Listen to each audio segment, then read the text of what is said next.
mbote lisusu bandeko nanga na bandeko oyangai tokutani eza ndenge tomesana kokutana biso na bino nayebisaka bino likambo eza ya contrat tosinya tolobaki moto atrahira moninga te parce que eza masolo ndenge tolobaka bayi politique bakoloba politique ba société civile bakolobela makambo mosusu entre temps bandeko bakokufa na Beni bandeko bakufi na campus bandeko bakufi na Tikapa masolo eza ebele bandeko na ngai tolalela wapi totelema wapi masolo bandeko nanga na bandeko oyangai dossier à Genève ezali ko continuer ko alimenter actualité jusque là les dessous des cartes à Genève nana koyeba faudra-t-il toser là-bas o bango moko bazalaki kuna ou bien zana bayi politique musu bakoti ko mettre un point de vue par rapport à makambo qu'est-ce qui s'est passé en réalité le commis to commis na deux blocs. Des fois, nous avons même oublié qu'il y a Ramazan en face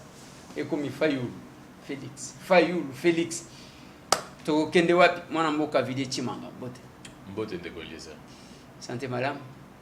Moi madame ça. Apparemment vous allez quitter. Te nazonga gilobi. Ah, zonga gilobi.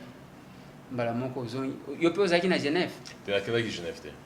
Ah, ozaki en dehors à Genève. Nazaki en dehors. Mais les solo quand même à Genève oyokaki. Si na landa puisque to bongisa ki to prépare ki déplacement il y a président Félix Tshisekedi na Genève. OK. To prépare ki yango na bandeko pe ya ensemble, to prépare ki yango na ba cadre misusu ya UDPS, tout ça to prépare ki moi nyoso. Donc to zaki kolandela yango au jour le jour, à l'heure même to à la minute. Après avoir préparé Bamakambango, aux yeux quand même les dessous des cartes, c'est l'information que les gens ont besoin parce que les gens Makambo, finalement, qu'est-ce qui s'est réellement passé? Au côté qu'on dévoilé. Nako dévoilé, nako kundola. Et la vérité, mais je pense qu'il faut moins honnêteté, tout ça moins honnêteté par rapport à la population d'Abisso, par rapport à Etumbao, tout ça contre Nenge Olobi Ango Penza, Namaye les Nyoso, et tout Manabiso est contre FCC. Tozo Bundela, démocratie Nakatiambo Kanabiso, Tozo Bunda contre majorité où est au pouvoir, c'est-à-dire système Mubimbawana, Tolengi et Longwa, Tocha système Mususo. Il est vrai que malheureusement, tant que baninga misu baromona que et loko tozo la qui s'en a quatre opposition, et zo c'est ça batu pena mingité. Et je trouve que c'est normal, c'est tout à fait normal. Nangai pena kati, naza moi déçu, na moi masolo ndenge et tambolaki. Alors tozo ngela e bandeli. Ndenge nini bandeko bazo koma na Genève. Baneko opposition, bayo kanaki balobi, bakendaki tina Afrique du Sud, bakendaki ko sangana.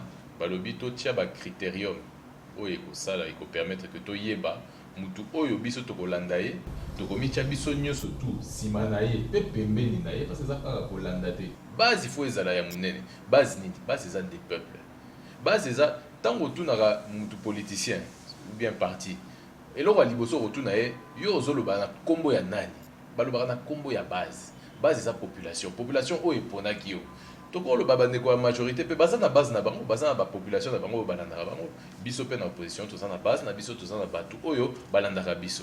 Alors il fallait koyeba nani aza na base ya munene nani aza na base oyo efandi na mboka mobimba oyo tokoyi koya ko bakisa ba peuple na ba population na ba base na ba membre ya ba parti misusu e ya kokomisa ngo lisusu munene poto kende kolonga etumba ya élection ezoya le 23 décembre.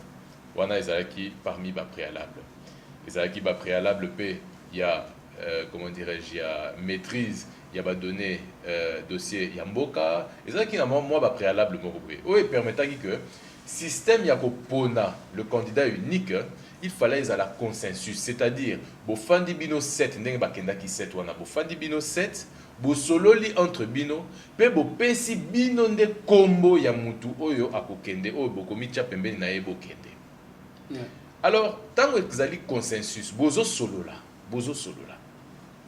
mutu na mutu azoya na ba idée na ye ozanga koyeba te vendredi bakomi na Genève babandi musala sangwe panzani bisika nyoso Félix Tshisekedi candidat ya opposition ba citoyen congolais ya opposition bikiliki basepela ki babandi kutu ko fêter Tout le monde a quand même tweet à Félix. Bon, il y a qui tweet à Félix. Attention, je tiens à préciser. Ils ont un faux compte et belé, ils ont un Facebook. Quand on a Facebook, c'est bien un réseau. Parce que le réseau, ils ont la Twitter, ils ont la Facebook, ils ont tout bazo comme bimisa, yende Félix, mais ils ont Félix. Compte wana, ils ont un compte, va bien un compte piraté. Bref, tout le monde bandi ko sepela. Boutou est comme, batu bani ba kende ko là, kuna na Genève, to bengani. Ah, awa en tout cas, ndenge zo kende boye. Consensus, mutuazo mona tendenge nini, mutu musu soit pas Félix, il faut to memaye na kiti wana ya candidat commun de l'opposition. Ezalandeko Martin Fayulu, ezalandeko Muzito, ezalandeko Matungulu, Moïse Katumbi, koloba kutute. Ndeko Bemba. Batikala ki nde Bemba na ndeko Vital Kamerhe. Ndeko Vital Kamerhe. À mon avis que non, il faut Ami Bimisa, Yepe Azala, candidat unique. Alors, na consensus wana tellement que ndeko Jean-Pierre Bemba Azala ki kobo ya consensus ça les mabongo toye kokoma dimanche. Dimanche wana bandeko mindele oyo bakenda ki ko organiser moi li sanga wana entre autres monsieur Alandos. Toye kokamwa abi bon mode wana ya processus ya procédure bozo kendele wana ya consensus botia wana nu pembeni batu bazozela bino libanda et c'est-à-dire population congolaise mobimba azokozela na communauté internationale bazokozela bayeba nani oponaki kokamwa Alandos alobi bon to changer mode ya kopona candidat na bino sikoyo mode yango ekomi nini élection vote mutu na mutu a voter na tie moi pause muke na voyez sabino que muto ya lingaki ya koma na niveau ya vote wana en fait ezaki ba Jean-Pierre Bemba ba Muzito na ba Katumbi bazaki libanda ya masolo pona nini yango tozo komela sikoyo bandeko bamonaki wana eza liloba ya ye moko Jean-Pierre alobi ngai nasali 10 ans libanda mboka na boloko nazongi nakoma candidat président de la République ba pimeli ngai bino bolingi ngai natika moninga soit Vital Kamerhe ou bien Félix Tshisekedi akoma président de la République wana yokoma 5 ans plus 5 ans 10 ans mususu kobakisa te ekozala bongo te oya kokoma tokopona ye akosala 2 ans ya présidence tokobakisela ye 6 mois soki akokisi kobongisa maponomi ya sika te après 2 ans négocier dans ça pause 2 ans wana et ça la constitution nini 2 ans wana plus 6 mois soki lelo Joseph Kabila aliyebisi bino bon on a changé dans la constitution est commis présidence il y a 2 ans Shadari soki azawana abosala moi 2 ans na ye na zongeli dans 2 ans bande ko boko ndima ndenge nini biso na opposition tokoyi kondima ke bande ko na biso ya opposition basa lelo kwa bongo mais yango nde tozo boyela Kabila sala yango soki tolongi etumba ya ko respecter constitution o esali que lelo bozomona Kabila zali na choite apesa Shadari eza pona nini pona respect la constitution mais biso toke boke kuna bofandi boza 7 et bo décider bo changer constitution kaka bino na bino mais pona nini nyoso wana pona intérêt ya individuel ya batu oyo baza libanda ya masolo nazo komela lisusu libanda ya masolo wana na janvier banani basotaki bake na Afrique du Sud balobi o biso toza na ba candidat na biso tozo kende le 23 décembre na élection na seni oyo eza bandeko ya ensemble na ndeko Katumbi ngai mutu naza awa na donc oyebi bobenda bilili oyo tosala yo na ngai tosala yango kozongisa yango botala na ba document oyo ngai moko na koma na Facebook na ba réseau misusu nalobaki yango na janvier lelo bozo kende kondima seni oyo bozo kende kondima ba élection oyo ya le 23 décembre bako invalider bino na ba Jean-Pierre Bemba na bako invalider bino est-ce que bokoya ko senga biso opposition to bima lisusu na balabala pona ko zongisa bino na masolo Jean-Pierre Bemba ye wana babimisi na boloko mbala moko yi ayawa mbala moko akena seni azui babiloko nyonso de toute façon yena bazali balobi non biso to kende élection yango to ko gagner yango tozo banga eloko moko te eza biso te mutolo baki bon bango bato liboso bakendaki koloba ti à reconnaître seni à reconnaître tina cour constitutionnelle oyo toyebi keza moi ligablo ya molili cabinet molili oyo ezobongisela Kabili makambo na ye à reconnaître yango ake kotia candidat nini recours na ye na cour constitutionnelle baboyi babengani lisusu muzito mêmement bake kosangana état d'esprit oyo tokendelaki nango na Genève c'était pour l'intérêt ya mboka intérêt et comme je le dis dans le poto balobara de bonne foi président Félix Tshisekedi azalaki de bonne foi et je peux même dire aussi ndeko na ngai Martin Fayulu azalaki de bonne foi parce que to sololi to sali ba réunion to sololi entre biso to lobi et lors on a zoloba awa et frustré mututé ezaba to loba comment dirais-je ba dessous de carte o ndengo lobi to bimisa. Ouais. Quel était le calcul? La réflexion. La réflexion, c'était de se dire, Mutunani, na mboka mobimba, population akondima, que soki baninga baza pembeni na ye, tokeni na ye tina suka ya etumba wana. Les deux o baza na poids ya munene, ya représentativité, na 4 ya parlement, o baza na ba député belé, et ça, UNC, avec plus ou moins 17-18 candidats députés nationaux, et ça, UDPS avec une quarantaine, il y a députés. Attends, les lobolobi que les députés, UDPS et le bas qui n'a pas siégé, mais Bazala qui est élu, n'a compte, il y a UDPS. Tu as dit même que, dès qu'on a vu sur Martin Fayulu, tant que Elisa qui est, Elisa qui est Nassima, il y a UDPS, Nengazari, Kofanana, président, Etienne Tshisekedi, Yemoko Alobakango, Awanga Nakayangote. Alors, Batali Bapuawana, Balobi, bon, comme la République, Etienne Félix Tshisekedi, UDPS, et ça, na moi Puawana, Tomitia Bissonio, surtout Pembeni, to éviter Vital Kamere, parce que image naie Mikoloyo, ils ont fait sa netité, on dirait neti, tant Moussous, Azaranga, Moussous, tant Moussous, Koutou Baninga, Moussous, Babenga et Caméléon. Je me retiens, il y a Kolobakeza, il y a Soloto, il y a Soloté, mais doute et Zalaka. Il y a un peu de lever doute, wana, Tolobi, Topona Oyo, Baninga Barozana, na doute que Itumbana Eza et Itumba, il y a Solo. Na Martin Nakati, a lobi oui. Na bandeko misusu Moïse Katumbi Kolobaku tuté a lobi oui, etc. etc. Ben bazoko tala wana. Azoko tala. A koti kutu na salle, atuni bandeko di bino bokanisi ke biso to ya wapona ko accompagner bino tina bokonzi wana. Pas question, de rechanger ma solo. Alobi, Makamwana Yao, candidat, non, c'est le candidat commun, mais 2 ans. Dans 2 ans, on réorganise les élections. Bisoto ya kokota na ma solo. Vidétima, je pense que Okoloba Makambo et les Kaki, Okoya ko inventer Makambo ati. Ngai baya ko contredire. Nous doit ko contredire ngai azate parce que oyo nga na zolo ba eza ndenge le kanaki na kati ya nini ya salle ndenge le kanaki. Ouais. Ya mibale alobi baluki échappatoire parce que baninga bazana posate que élection et salema bango posana bango to zongela ba dialogue to zongela ba négociation parce que bango ndenge bazali banda ya mboka ndenge bazali banda ya masolo ya élection bazoko sepelate balobi il faut bango bazonga na kati donc baluki moi kokoso moko boyeza na kati ya organisation ya élection tozo benga ngonini mav machine à voter. Bakangami kaka na machine à voter wana.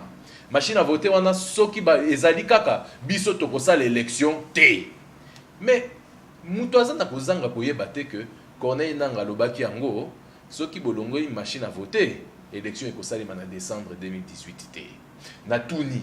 Est-ce que le peuple congolais a après que l'élection esalema na 2019-2020 personnellement na dibité mais en tant que citoyen congolais na komaki na niveau tia suka na lobi ba politicien na biso basakani na biso mingi sikoyo puisque toza na kati ya élection bakende tina suka bango moko bandimaki bakota na makambo ya mabonomi wana biso na dynamique Congo Uni parti na biso tolobaki bokota te pona nini tokolobaki bokota te tolobaki boye le 31 décembre 2016 to signé accord biso elongo na mouvance au pouvoir na CENI. Tolobi biso na opposition tokozwa sensa tokozwa na kati ya seni bakiti na biso tokobongisa maponomi yango en collaboration na bato ya pouvoir yango eko permettre biso tozala na lisu toyeba soki fichier wana eza fichier corrompu to eza fichier corrompu te toyeba soki machine à voter wana ndenge na loi électorale epekisami kosalema élection na machine à voter il faut qu'on respecte yango tolobaki avant kondima toboya et pe ezalaki position ya UDPS na ba allié na ye biso ndenge tozali wana tolobaki na bandeko ya ensemble, bandeko ya MLC, bandeko ya UNC, bokota na makambo ba élection wana te. Baninga balobi nini? Oh mindele balobi te to kota po sinon te to la politique ya siège vide. Ah bon? Bake bakoti. Bon, ngana mituli nanu mindele mutu baso décider pour na biso, ya liboso. Bango mutu bayebi ba pasi na biso. Soye baza kuna na poto na malili, bazo bande biso tozo tokawa. Mais c'est pas grave. Au moins na bandeko ensemble bakoti, bake ko déposer ba candidature na bango. MLC bakoti ba déposer candidature tina présidence. UNC, SID, nini dynamique de l'opposition. Etikali tour il y a UDPS, nouvelle Etikali tour il y a UDPS. UDPS alobi non. Biso ndenge toza boye normalement il faut pas tokota na masolo wana. Biso bandeko ba allié puisque biso eza parti na biso toza allié na baninga ya UDPS toza ba soutien ya Félix Tshisekedi. D'ailleurs nako bendela bino film lisusu ngai muta liboso na lobaki que Félix il fallait azala candidat à président de la République. Tango biso tokenda ko déposer banini kozwa ba carte d'électeur na biso na enrôlement. Mais toye kokoma UDPS contre même avis. Il y a ba cadre misusu ya UDPS balobi bon lokola baninga nyonso bakoti bamibwaki bakoya koloba lisusu ke biso UDPS tozalaka toujours en alibanda ya masolo toboyaka makambo. Etienne Tshisekedi na 2006 boycott ya ba élection mutu nyonso alobi oh non basala kaka ligne bango moko tout seul. Alors UDPS ezwi nini azwi décision bon tolanda kaka baninga tomikitisa totika pe tokoti pe na kati ya masolo wana élection.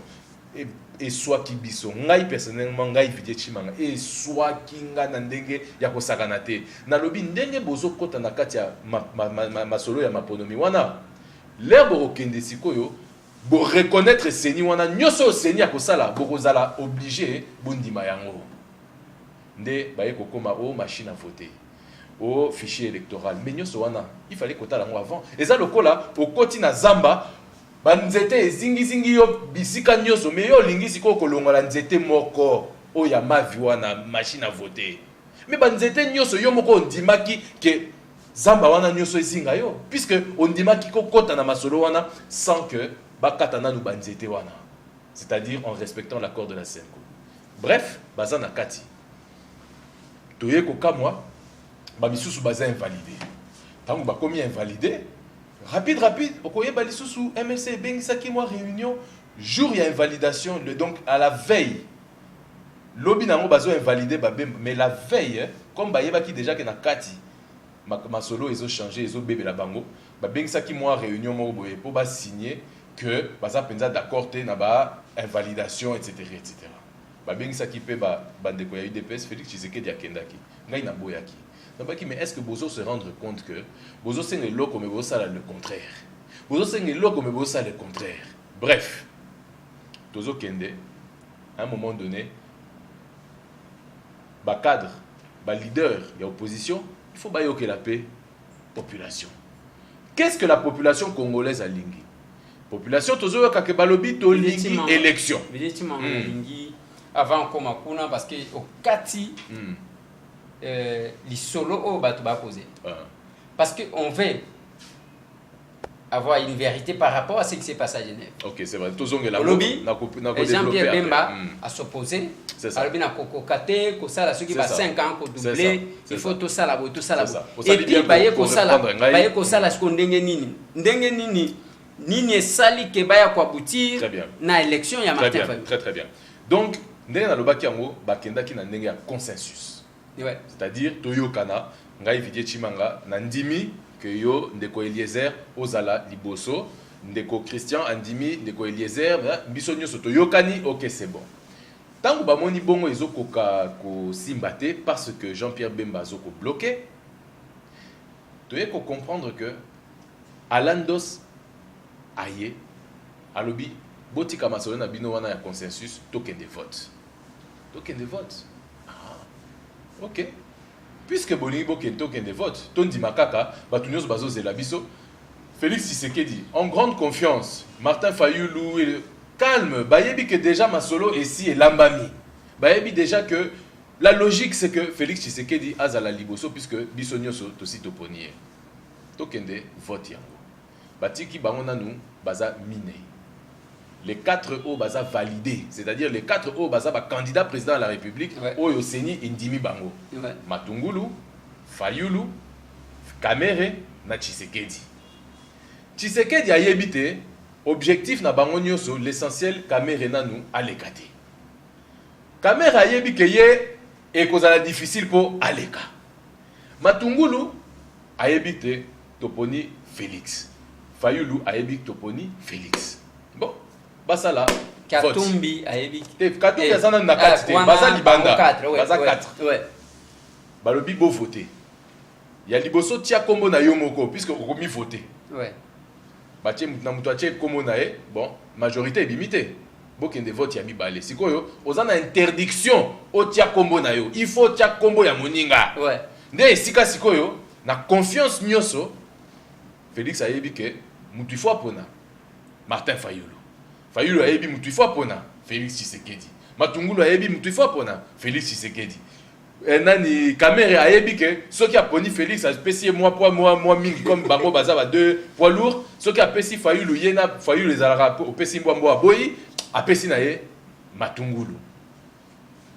Toye kotala dépouillement. Na dépouillement, oh, une voix Matungulu. Oui, on comprend. Ça c'est Kamere. Kamere. Oui. Oh, deuxième voix Matungulu. Ah, nani apesi Matungulu. Tokomi Komituna. Troisième fois, Fayulu. Oui, ça c'est Félix Tshisekedi apesi Fayulu. Quatrième fois, Fayulu. Oh, mais c'est quoi yo? Nini Fayulu a dit 2, Matungulu 2. Félix 0. 0. Nani Kamere 0.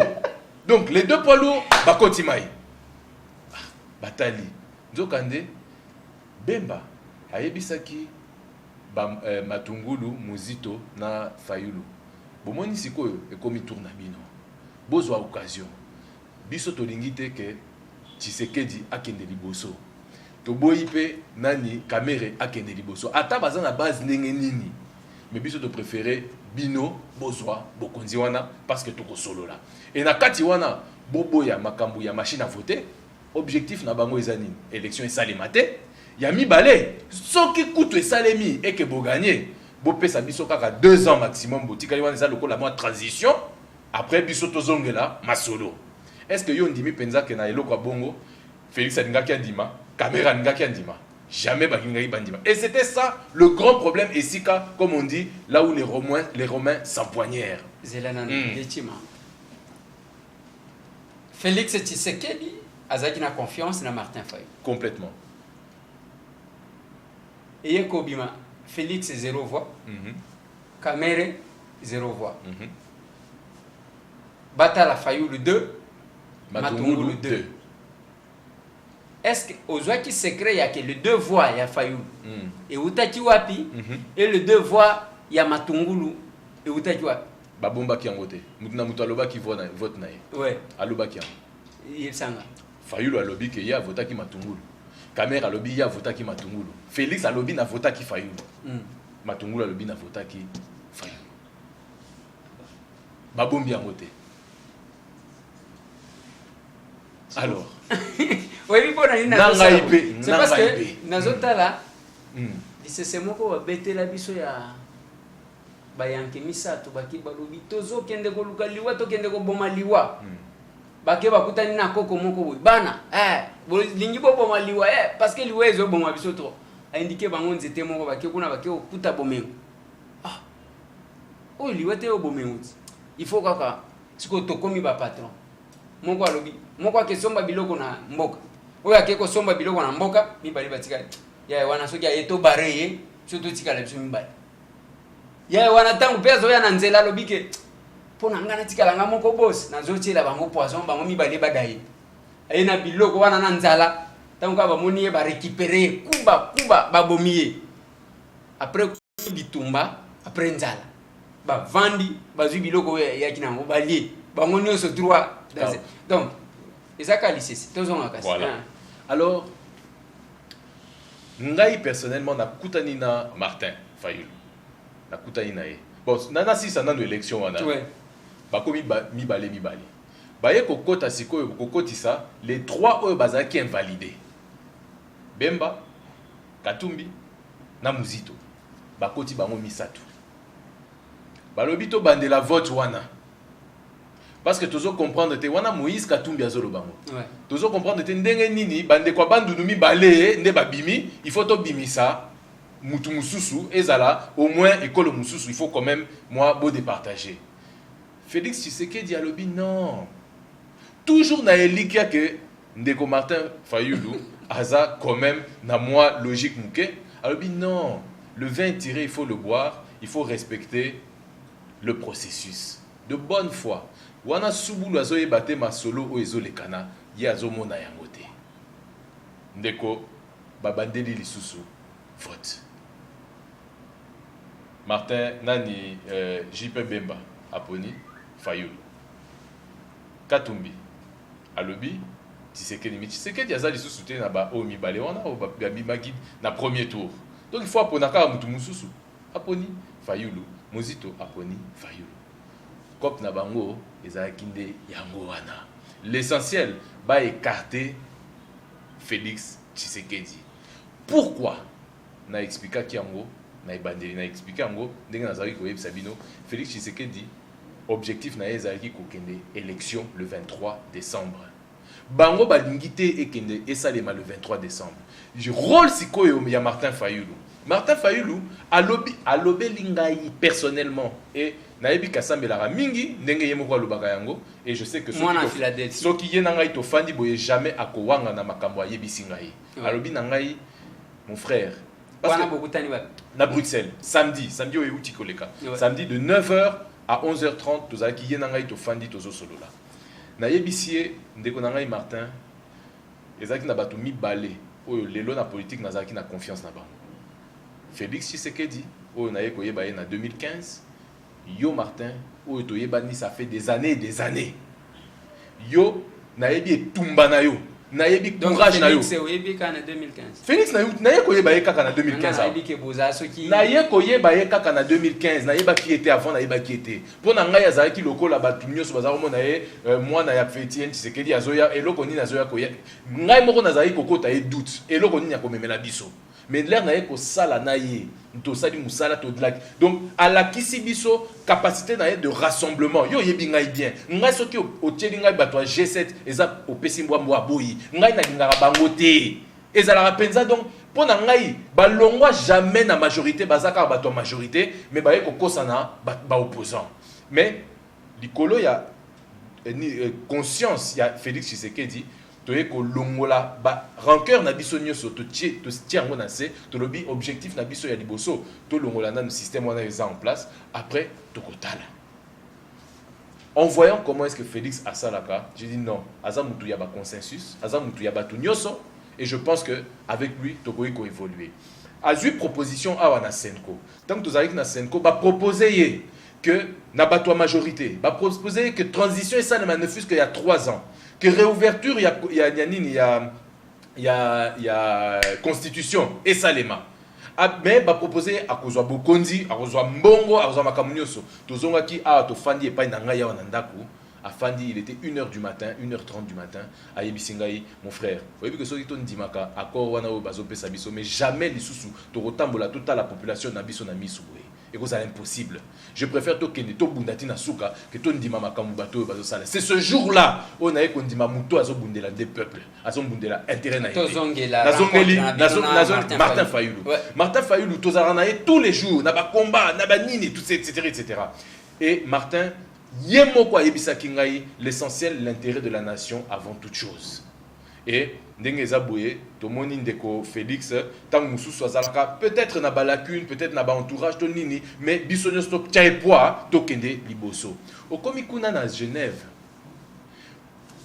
ye et biloba wana ibimi na munoko na ye azolobela ngai et na roloye bisa mutu mususu te kaka ye moko na zuye a témoin soki eza ya kowanga na aya kowanga na liboso donc ensemble ye na ngai alobi na ngai mon frère o eza tangu mususu makambo nzambe na eu opportunité pour tenami bimisa tangu bemba ba lobeli ngai boye muzito aye matungulu aye na moni que non opportunité na ngai yango yo bakoye bangai siko parce que à chaque fois nami kitisaka batika bato MLC bakende liboso bato UNC ba dekenda liboso bato UDPS bakenda liboso ngai toujours nazo komikitisa mais yambalo yo yango yo bakaberinga yango ndeko na ngai na boya eta mususu za makambo nzambe yo yebi etumba na ngai pona intérêt ya mboka et wana na yebisi na tuni parce que nazaki kondimate je dis Martin Félix a expliqué ngai nyoso yo mais nandima kité je me suis dit faut na yo o lobelanga mona miso. Donc, yo zone dimake, pour l'intérêt na yo, que ba obimi bimisa, le candidat, yango au sacrifié moka mobimba. Donc, intérêt général, oh yo nanga to bundelaka, lelo boyi yango, obosani. Oh non, mon frère, tu vois, ngai, naza, oyebi ba valeur nanga, lutte, je dis oui, nyoso wana na yebi, oza muto bundelaka mboka. Mais lelo, ozo kondima que, o tie, intérêt na yo avant intérêt à population parce que oyeba qui très bien que nyoso wana ekokaki ko lekate na niveau ya population baningaki ko comprendre te ndenge nini candidat na biso ya makasi botie na pembeni et que boye ko bimisa oyo azana na makasi nyoso wana te. Alors nazongeli makambo ya vote wana Félix Tshisekedi andimi yango. Félix Tshisekedi avec toute la sincérité, la bonne foi au yakendaki na ngukuna. Alors bon, na mekaki et simbite. Et salemi bongo, ça va. Etikala et salema pe bongo. A sali même déclaration na ya lobi non, le changement c'est fayulu. Tokende kaka bisonyo surtout na simanaye tokende. Azongi Bruxelles. Kola la zaki difficile à komaki toza dimanche na 22h azongi Bruxelles à Lalité. Tiba 6h du matin tozo komana. À Lali na 6h, 7h du matin, aye kola monkaver ba 11h midi. Wana moto ezo pela na Kinshasa. Ya yebi elo côté. Moi si na ye muto aye ko pesa ye téléphone, alobi mobali na ngai. Makambo ezo leka na Kinshasa, na Lubumbashi, na Mbujimai, na Bakongo. En tout cas, ekomi mystique. Batu bazo comprendre te, o to pesa ki bango esango. Samedi, et salemité ekomi sango mususu, kuna en tout cas ekomi moto peli. Félix Amoni à Bengingaï. Malheureusement, Nazaki dans l'hôpital n'a pas eu koyate. Oh, nous sommes Salemi et Salemi. À Tali.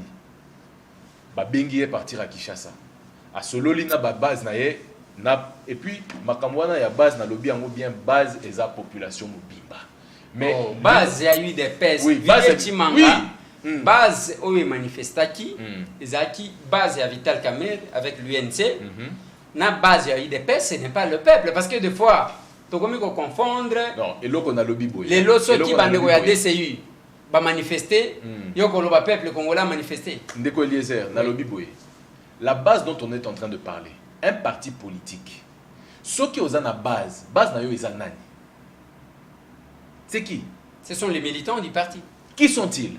Les combattants de l'UDPS. Qui sont-ils? Une partie du peuple. Du peuple. Oui. Merci. Donc la base, c'est le peuple qui fait que toi, tu es le leader. Si tu n'as pas de base, c'est que tu n'es pas le leader. Si tu n'as pas du peuple derrière toi, tu ne peux pas parler au nom du peuple. Si tu veux être élu, c'est-à-dire aux à la molobélie, population, il faut qu'une partie de la population apponayo au coma, député, sénateur, président. C'est ça la base. La base, c'est le peuple qui fait que tu sois ou que tu ne sois pas. C'est dans ce sens-là que Nazoloba, que la base, c'est le peuple. Et on ne peut pas venir me dire le contraire. Raison pour laquelle, dans l'opposition, Mutuna Mutayeba que Tozan a besoin, il y a ba base ouana, il y a ba parti à minene, pour y a baya koti à biso, pour tokende na ba élection ouana. Alors, à Sololi naba, ndekonaye, il y a eu des pèses. Ndekonaye, il y a eu des pèses batunier. Président. Naba biso, Tozan a eu des pèses, Dynamique Congo Uni, biso Tozan a eu des pèses, Tozan ba ali. Totunier président, est-ce que tangi document wana malam? Est-ce que yebi masolo o ndenge ezokende? Alobi oui, ngana boya ki makambo ya o ezala nini présidence il y a 2 ans plus 6 mois ou bien makambo machine à voter ceux qui ezate to kende élection te ngana boya ki makambo. Est-ce que yebi ke osinya ki ondimaki yango? Ngai nazali parmi ba oyo ba yebisa ngana lobi na président Félix Tshisekedi na lobi na ye erreur na yo ezate ya kolongola signature. Erreur na yo pona nini signaki document wana. Ndenge nazomona. Pona nini signaki. Video moko bazotia osho monyango. Oh, Chilombo. Uri munga mbileni usinye ngani. Tap. Wana biso je pense ba congolais tous ba champion talara nzembo ku te uti ko bima base nzembo bimi na éviter ça ba kotaki na studio mkolonini mais nzembo pe bimi donc tous ça champion côté comment on appelle ça la culture et art hein tous ça ba champion bref erreur na ye ezaki pona nini ya signa ki wana mais yemo ko bendi film alobi non tous ça ki biso nyo surtout tous représenter ba entre guillemets ba leader ya opposition na monique à chaque fois biso UDPS to michaka en dehors ya masolo bon pour une fois to kende kaka totala esika nini to koma l'essentiel tous à biso tous unis et il avait la volonté yemo lo bakiango na kosola na base na biso na kosola na ba membre na biso na expliquer bango pona nini to ndimaki to yekola musae lisusu mon frère est-ce que tu as bien regardé le document en question et loko signé wana et donc, ils ont contre-constitution nabiso. Vous ne pouvez pas aller à 7 et vous décider de changer la constitution. Il y a Mboka Mobimba. Toboye la ki yango Kabila oyo azana nyoso, azana l'État, azana police, l'armée. Toboye li yango mais bino 7 vous décider de changer la constitution nabiso. Il n'en est pas question. Et c'est comme ça que Félix Tshisekedi a décidé à l'homo la signature naie. Et là-dessus, qu'est-ce que moi je dis? Donc quand j'entends les gens qui disent oh, ndengeni biso ba congolais, toza na comment dignité té, ndengeni otie linzaka kuna me oye ko longola lisusu linzaka, mais mon frère. Eza ba adagio elobaka, buzoba ezate ya kosala erreur. Buzoba soki osali erreur, ozo continuer kaka na erreur wana. Wana nde ozazoba. Zoba liboso maelisi. Merci. Alors, bozana président, bozana candidat oyo amoni kasala ki erreur, aye ko bongisa erreur. Grâce à Nini, grâce à Batu, la population Oyo a fungolé liekutu misu. Et vous n'êtes pas fiers et vous n'êtes pas contents. Alors là, moi, je suis étonné. Et tant que bozo le que non, voilà, Moutouache Linza Kanaya, signature, à quoi Kozong Sangote. Donc, soit par exemple exact, Kili. Token à Donald Trump, président des États-Unis. À l'ongoli signature, Yamboka Mobimba, États-Unis, Nani, il y a autant.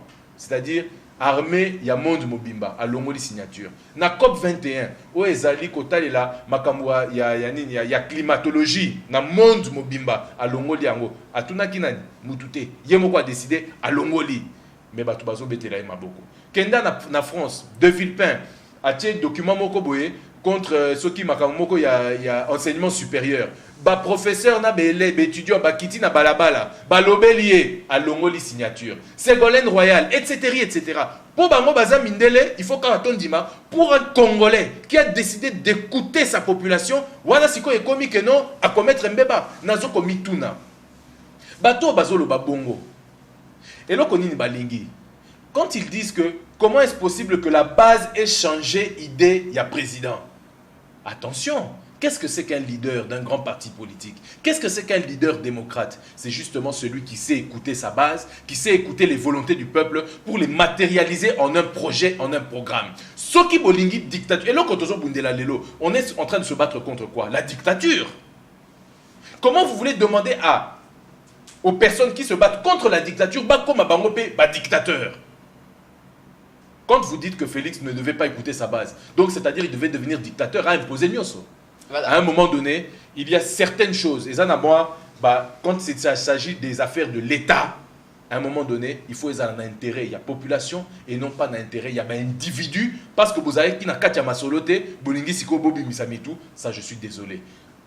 Videti manga, tosi to débordé dans ngomana bismaya. Quelques questions importantes de précision. Nous répondre à mon mukuse ou éclairer opinion. Mutuna liboso. Ni nezo sala yo et sala kio ke ne kuta na Fayulu olobana iki kombango yango. C'est parce que Fayulu ne mérite pas ya cause à la place wana. C'est parce que Fayulu il est impopulaire donc un inconnu. Zela nazo tunate. Aza inconnu na Congo.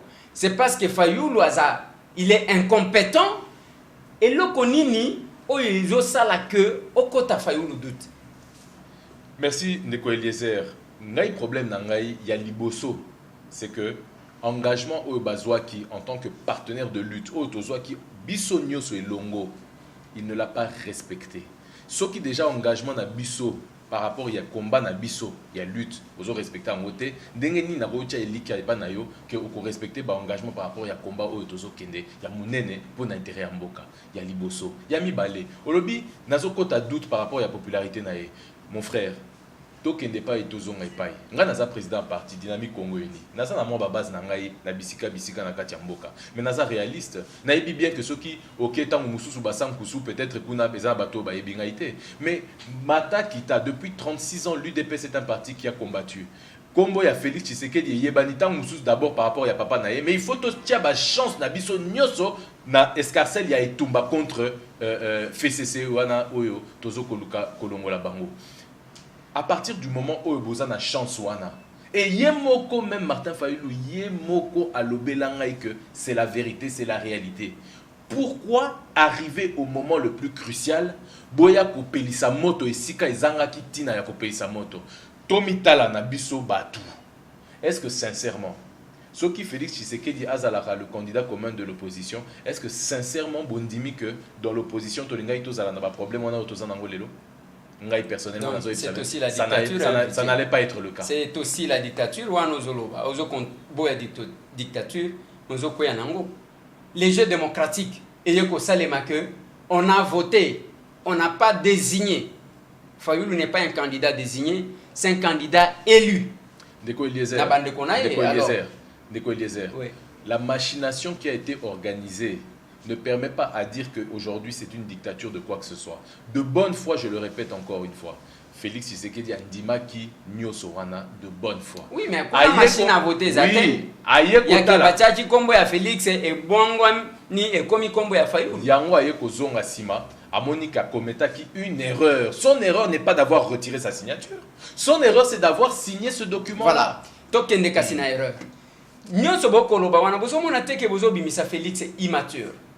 Mwana muke oyo asinyaka biloko oyo zo comprendre te esengeli bazongela yesi mande bala muzaye tata olale komi lokola yandive pukumefo. Donc Félix Tshisekedi azana nous jeune azawana azo signer document, il ne comprend pas le contenu à comprendre le comment côté à poser qu'à signature.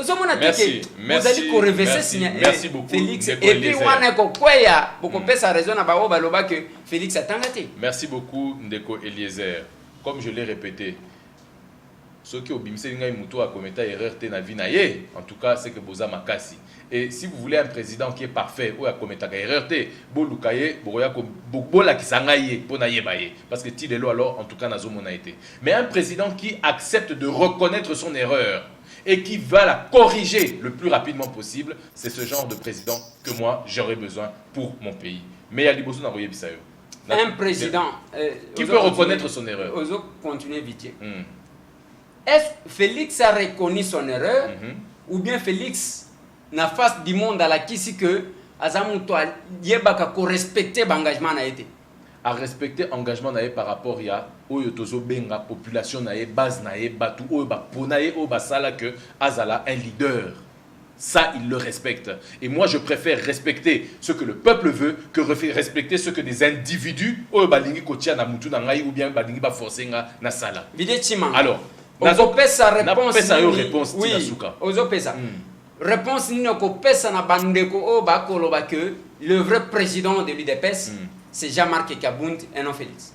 Nazo komelawana, laisse-moi terminer dans une question na yo par rapport à immaturité. C'est nazo qui mangote au contraire c'est important. Oui.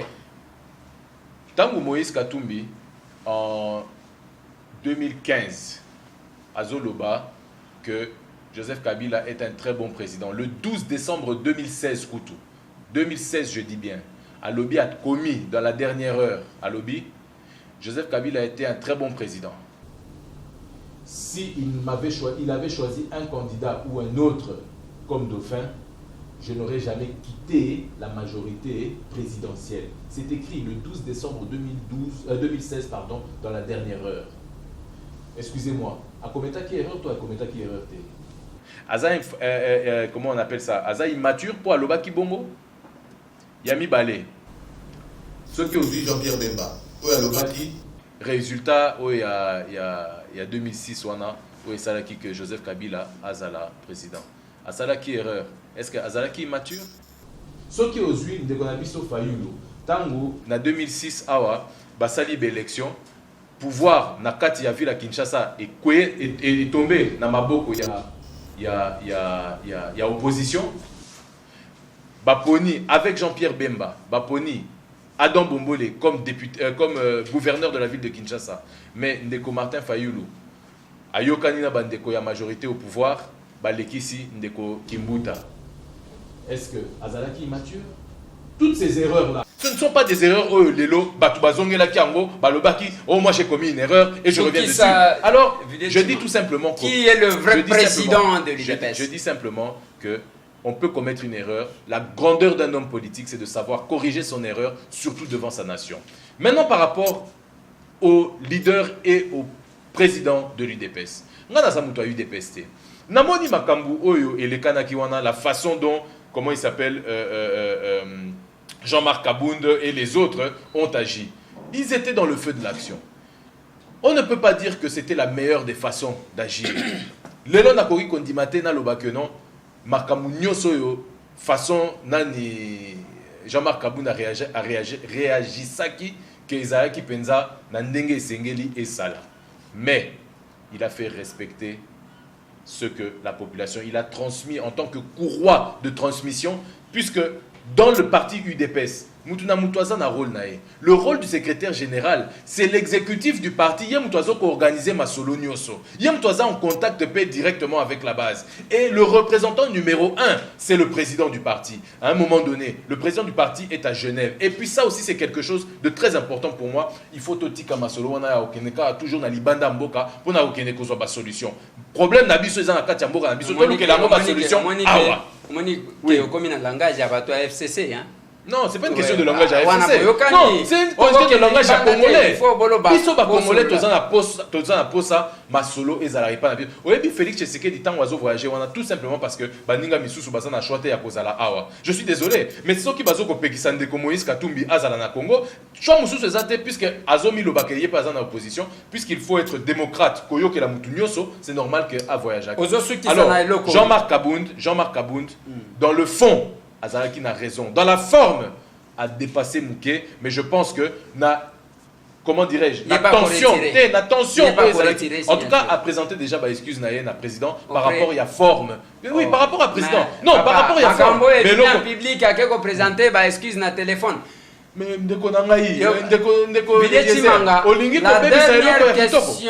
dernière question, qu'est-ce qui se cacherait derrière cet engagement de l'IDPS? Ngana sala bémission à Félix contre Azalaki contre machine à voter. Na sala bémission à Jean-Marc Kabound wana kutu radical au baluba balubaka. Ya kosakanate contre machine à voter. Du coup, on va aux élections avec ou sans machine à voter.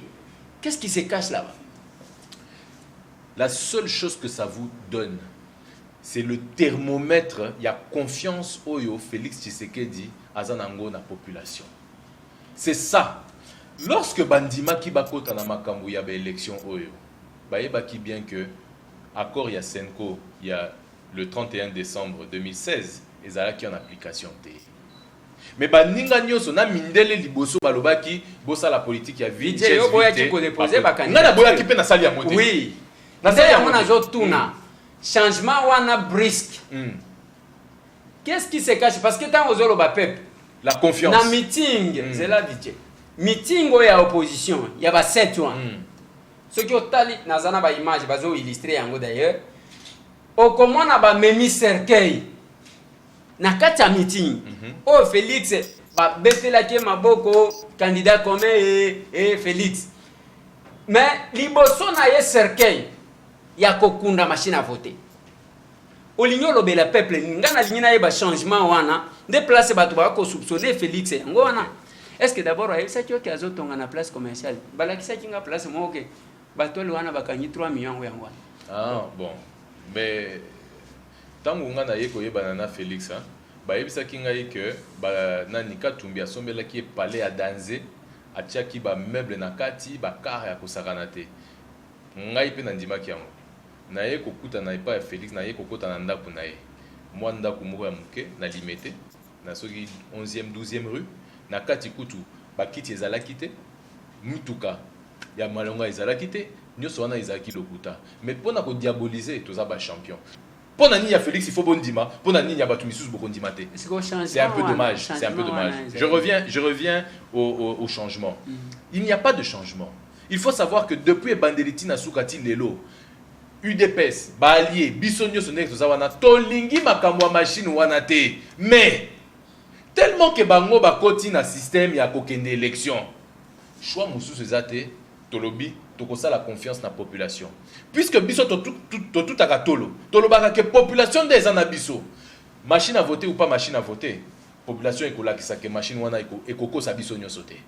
Population lelo soki otuni micro baladeur au lobby na n'importe qui banda qui chasse que nati na Goma o élection ekozala te le 23 décembre deko oyebi que baroba kelo mabanga mutunani o lelo akoki koloba ke alingi que élection ezala te le 23 décembre. Et vous voulez que de manière unilatérale, car le code a qui nous dit la TV5, de manière unilatérale, donc c'est-à-dire c'est sa lecture. Donc oui, donc c'est-à-dire en cas d'échec, il y a opposition à Ramazan qui va porter la responsabilité. Mais biso tozana eliki a kolekate. Foi na biso, c'est vrai, na nzambe, mais to tchana makambo nzambe na kati ya église. Aujourd'hui sur la terre ferme ici kabiso tozo kofanda, notre confiance et notre foi c'est dans la population. Cette base là dont on est en train de parler qui n'appartient pas à l'UDPS, qui n'appartient pas à la DCU. Cette population là n'a pas existé sous Etienne Tshisekedi et coexistait qu'à sous Félix Tshisekedi parce que cette population là était là. Baïbi victoire ya Tshisekedi. Toyebi suite. Cette population là est là. Tshisekedi azo kauka. Na morgue. Cette population là est là. Tout le monde n'a même pas marché moko ya que population wana ba ko réclamer ba kunda tata wana te. De quelle population vous parlez? Est-ce qu'Oyebi Ponanini? Oyebi Ponanini. Parce qu'ils ont la foi que le 23 décembre il y aura des élections. Et vous pensez que cette population là qui n'a pas su marcher pour na ko revendiquer enterrement ya Tshisekedi marchera pour réclamer la victoire de qui que ce soit? Pour Nangaï, sincèrement, ce n'est pas simplement une question de marcher, c'est une question de savoir faire entendre sa voix, attendre faire sa volonté.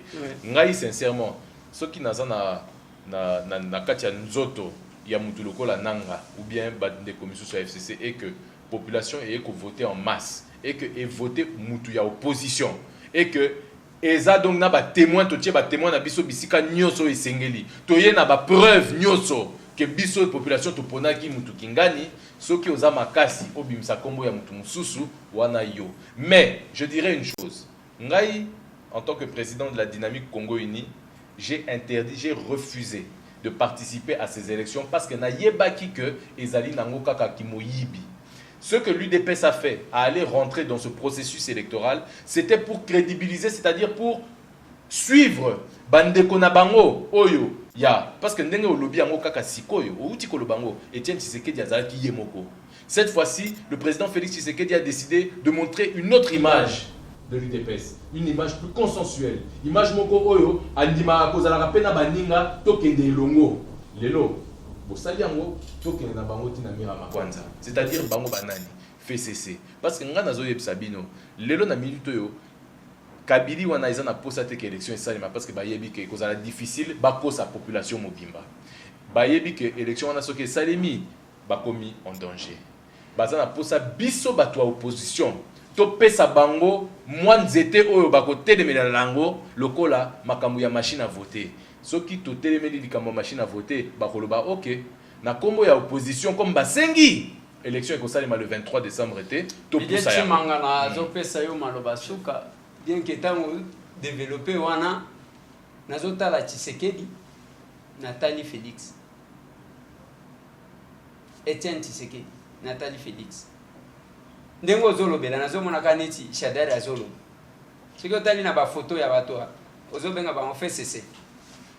Okomona batie Shadari muke boye batie Kabila munene boye. Mais quand même Shadari ya muke abimisi budget ya munene boye par rapport donc ils ont 17 ans il y a oyo ya pour remplacer. C'est la même chose que je me dis mais oyo elia kitata les Sphinx donc aye penza boye akena bango alobaka même à un demi-tour to ken place Etienne Tshisekedi et Simba kité ka Félix Ndeko Sim. Bon ngana éviter otali mi caméra Ndeko Eliezer, ce n'est pas une question de tout simplement Félix Tshisekedi. Ce n'est pas une question de simplement Étienne Tshisekedi. C'est une question du combat de toute une lutte, de toute une vie par rapport à la population congolaise mobimba.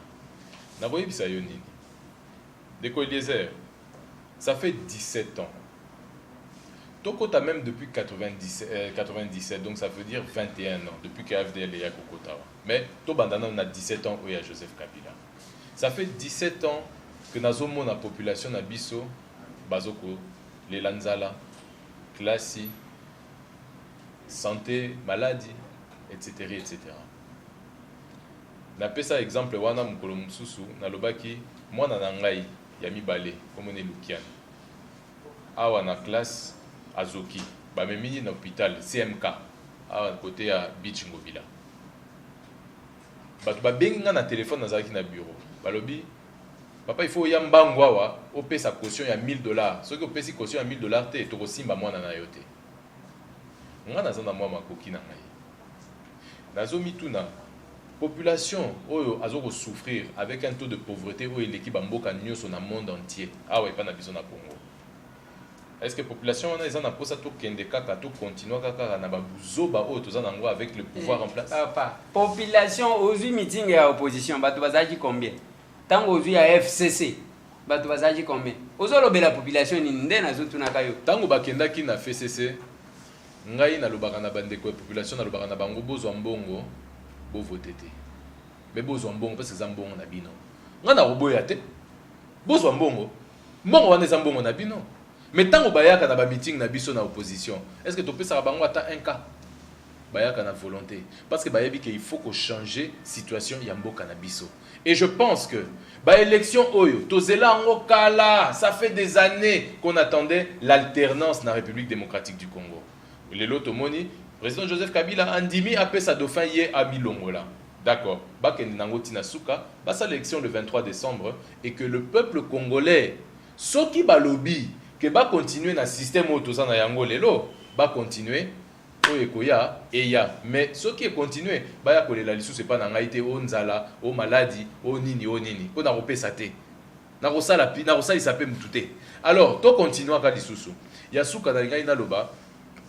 Naye kokamwa mikolo euti koleka tomoni ke na pesi ekolo baluba bakomi ko fingama partout. Pourquoi?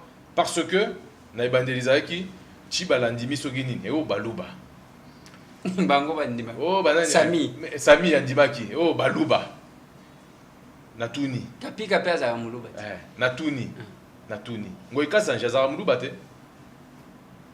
natuni nani boshabu azalara muluba te wana batu bazalo loba iloko te siko ndeko na biso na ville ya Kinshasa le haut sommet Kimbuta aza mundundu te po ni bafinga bato bandundu te puisque na Kinshasa to tokaka to kufa donc maladie na maladie, salité na salité, mais est-ce que tu finga banani bato bandundu to finga bango te? Tout ça pour dire quoi? To komi na vitesse moko o ezoko bangisa ngai. Et si ka bazo mona que population est komi na bomoko pona kolongo la majorité au pouvoir, bazo lukaba bwa kasikoyo virus ya nini ya division. Peuple congolais nga na kola à l'époque tozaki Zaïre na kola na yeba ke toza mboka kaka moko. Toyeba baluba bazalaka baswahili bazalaka ba Congo bazalaka bangala bazalaka mais toyoka na biso na biso. Ngai na famille na ngai tobala na bangala na baswahili balokele tobala bisika na bisika na ba famille ya mutu nyoso muluba zanga rate mundundu zanga rate muswahili zanga rate to viva awa mongala zanga rate to viva awa na Congo ça fait 17 ans soki mina sema te okozwa pouvoir te mais est-ce que to finga ba mina sema est-ce que koma ke oto boma bango mais na zo yoka tina ba panzi sango bazo leka na télévision oto boma baluba to kopunda soki ndenge nini mais division wana o bazo koluka ko sala bazo koluka ko diviser bako. Est-ce que na nyoso nga na lobby awa oyoki nga na lobby ke Matungulu nani Fayulu na Muzito ba lokola baza bato bandundu yango nde basala ki koteri na bango sikoyo il faut que zo batu nyoso bandundu bango nde baye ko bebisa opposition. Non, s'il vous plaît. Totika masolo wana. Acte ya mutu na mutu ezo ko engager ye. Nazo sukisa. Acte ya mutu na mutu ezo ko engager ye. Mais je prends ici date devant la population. Ngai personnellement, n'a ko porter plainte contre X. N'a ko senga nini l'état puisque tozana na moi l'état ezalaka, police pe ezalaka na moni batie ba caméra bisika batale la pe batu ba yoka pe na ba pandisa mo ba leka na ba télévision. Pona ko finga une ethnie, pona ko appeler à la haine tribale. Ezala ya baluba, ezala ya bato bandundu, ezala ya baswahili parce que na yoka pe oh tolingi susu muswahili na nini na pouvoir te muto STT oh toti kakokabwana.